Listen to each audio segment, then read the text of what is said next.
এখন ক সকাল সকাল আমার জরুরি তলব দিয়া এই জায়গায় আনাই লোকে স্যার এনে গাঞ্জা বেচা হইতাছিল। গাদা যেই শহরের ইন্সপেক্টর বরবাদ রাজা ওই শহরে কোন হালাই বেছে গাদা। স্যার উই যাওয়ারা। যাক সকাল সকাল তুই একটা ভালো কাজ করছস, যার লেগে আই ফাক ইউ। স্যার এইটা কি কইলেন আপনি? আরে আমি কইছি তুই একটা ভালো কাজ করছস, যার লেগে তোরে আমি ভালোবাসি। স্যার ওইটা আই ফাঁকি হইব না, ওইটা হইব আই লাভ ইউ। ও তুই তো জানিস আমি আমার জীবনে একটা জিনিসই দুর্বল, সেটা হলো ইংলিশে।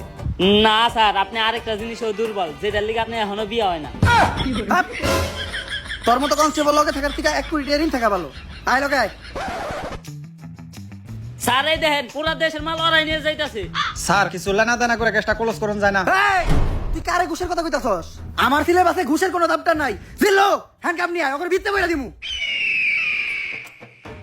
কত দিবি? তাড়াতাড়ি দেখ না কে? স্যার পুরা 5 আছে। তাড়াতাড়ি এদিকে যা। জিল্লু আর আগে যা, নাহলে ওরও ভাগ দেওয়া লাগবে। স্যার ওরা কোনে গেল? আরে জিল্লু তুই দুটা নিরীহ পোলারে ধরে রাখছিলি।